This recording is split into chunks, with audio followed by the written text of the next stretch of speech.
Hello guys, कैसे हो आप सब। मैं हूं रघुवीर सिंह और आप देख रहे हो आरएस कर्नावत ट्यूटोरियल्स।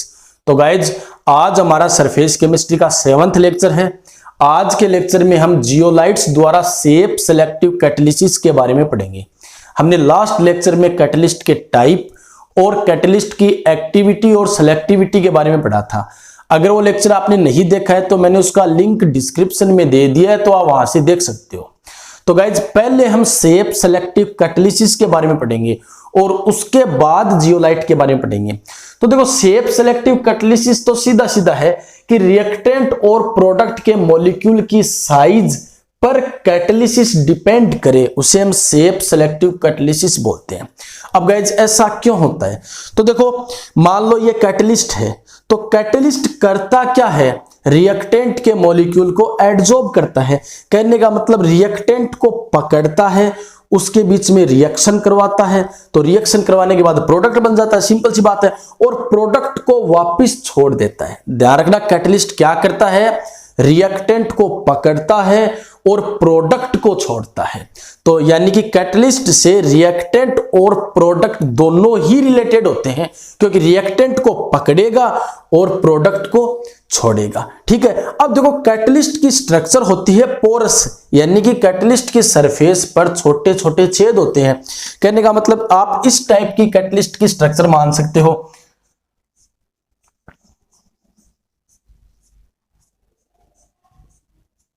आप इस टाइप की स्ट्रक्चर मान सकते हो। देखो,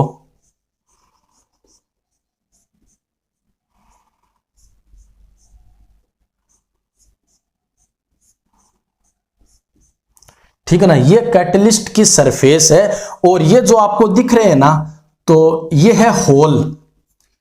ठीक है ना, ये होल है। अब देखो, आपके पास दो टाइप के रिएक्टेंट है। एक तो रिएक्टेंट के मॉलिक्यूल्स का साइज ये है और एक रिएक्टेंट के मॉलिक्यूल का साइज ये है।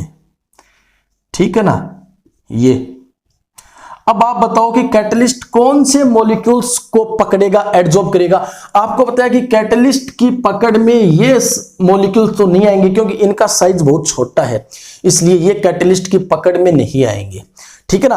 तो कैटलिस्ट किसको पकड़ेगा? इन मॉलिक्यूल्स को अच्छे से पकड़ लेगा ना, क्योंकि इनकी साइज और कैटलिस्ट के होल की साइज लगभग सेम है। तो कैटलिस्ट क्या करेगा? इनको पकड़ लेगा। तो देखो, ऐसा कैटालिसिस जो कैटलिस्ट की यानी कि जो पोरस स्ट्रक्चर, इनको हम बोलते हैं छोटे छोटे छेद, होल, पोर बोलते हैं। तो ऐसी कैटालिसिस जो कैटलिस्ट की पोरस स्ट्रक्चर और रिएक्टेंट और प्रोडक्ट के मॉलिक्यूल्स की साइज पर डिपेंड करे।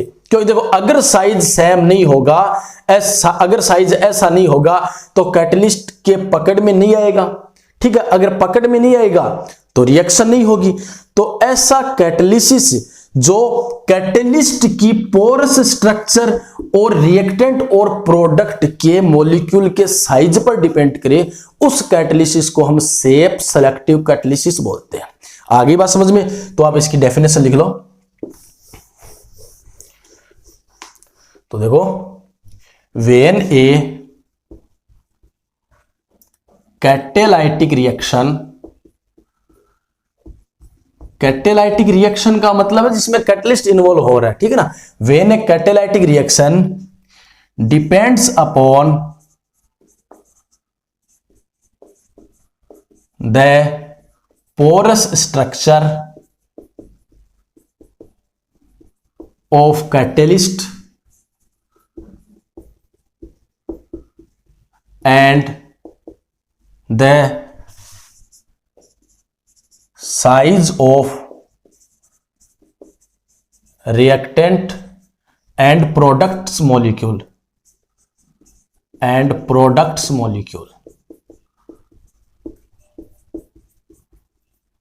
मॉलिक्यूल, ठीक है ना, then catalysis is called shape selective catalysis. Shape selective catalysis, ठीक है, कि ऐसी कैटालिसिस जिसमें जो कैटालिसिस है वो कैटलिस्ट की पोरस स्ट्रक्चर यानी कि कैटलिस्ट के ऊपर जो होल होते हैं ना उन पर, उनकी साइज पर और रिएक्टेंट और प्रोडक्ट के मॉलिक्यूल की साइज पर डिपेंड करती है, उसे हम शेप सेलेक्टिव कैटलिसिस बोलते हैं। आगे बात समझ में। अब गाइस जियोलाइट स्टार्ट करते हैं। तो देखो जियोलाइट, तो जियोलाइट एक शेप सेलेक्टिव कैटलिस्ट है, ध्यान रखना। जियोलाइट क्या है? एक कैटलिस्ट है।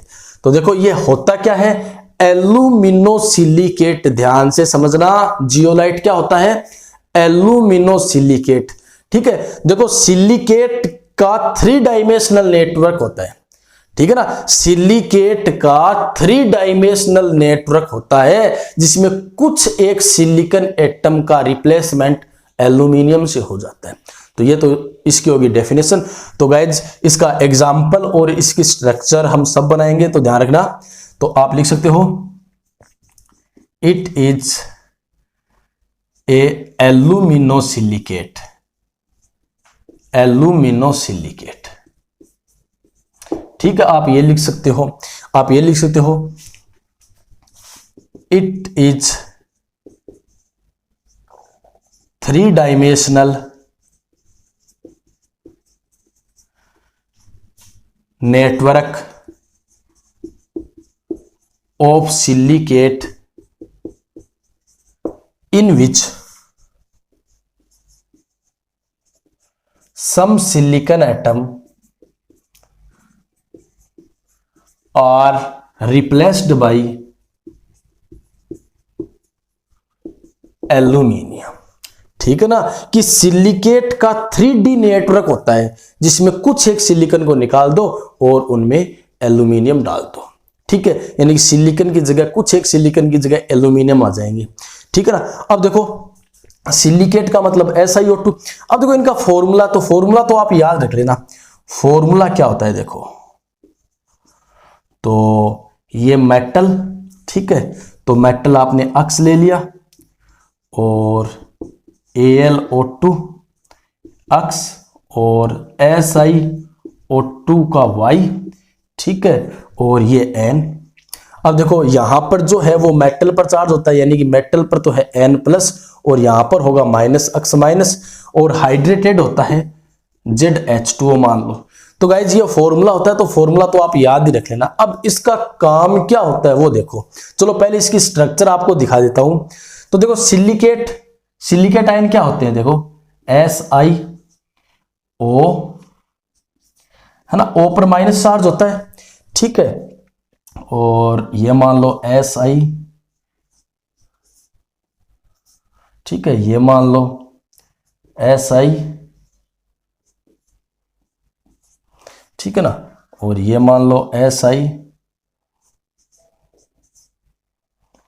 ठीक है ना, ये मान लो। इस टाइप से मान सकते हो और भी आगे बढ़ा सकते हो। ठीक है, अब कुछ एक सिलिकॉन की जगह, है ना, चलो यहां पर मानते हैं, तो सिलिकॉन O और ये O, है ना, अकेला ऑक्सीजन जहां पर भी माइनस लगा देना। तो देखो यहां पर ये देखो 6 मेंबर्ड रिंग दिख रही है आपको, ये 6 मेंबर्ड रिंग दिख रही है, तो ये जियोलाइट है। इसमें कुछ एक सिलिकॉन की जगह एल्यूमिनियम आ जाते हैं, कुछ एक सिलिकॉन की जगह क्या आ जाते हैं, एल्यूमिनियम आ जाते हैं। तो एल्यूमिनियम आएगा तो आप 3 बॉन्ड ही बनाओगे, ठीक है ना। तो कुछ एक सिलिकॉन की जगह एल्यूमिनियम आ जाते हैं। अब गाइस जियोलाइट है ये, है ना, शेप सेलेक्टिव कैटालिसिस है। इसकी स्ट्रक्चर कैसी होती है, हनीकॉम्ब जैसी। देखो ये 6 मेंबर्ड रिंग दिख रही है ना, ये ही इसका होल है, ये ही इसका होल है। आगे बात समझ में कि जियोलाइट क्या होता है, एल्यूमिनोसिलिकेट होता है। कहने का मतलब सिलिकेट का 3D नेटवर्क जिसमें कुछ एक सिलिकॉन की जगह एल्यूमिनियम आ जाते हैं। ठीक है, तो स्ट्रक्चर वगैरह तो पूछी नहीं जाती, बस आपको समझाने के लिए था ये। ठीक है, इसकी स्ट्रक्चर होती है हनीकॉम्ब के जैसी। Its structure like honeycomb. Honeycomb मतलब मधुमक्खी का जो छत्ता होता है ना, मधुमक्खियां उड़ने के बाद उस छत्ते को देखो तो उसमें छोटे छोटे छेद होते हैं, वैसा का वैसा जियोलाइट होता है। ठीक है ना। अब देखो, अब एक जियोलाइट का एग्जांपल ये याद रख लो।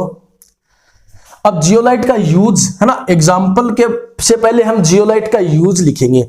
तो यूज किस में होता है जियोलाइट का? पेट्रोलियम इंडस्ट्री में होता है।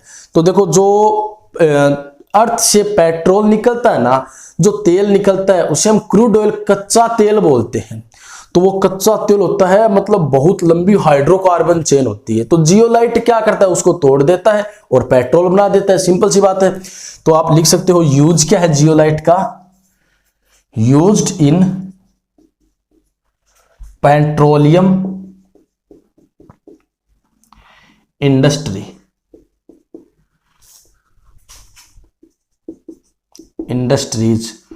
To cracking long hydrocarbon chain.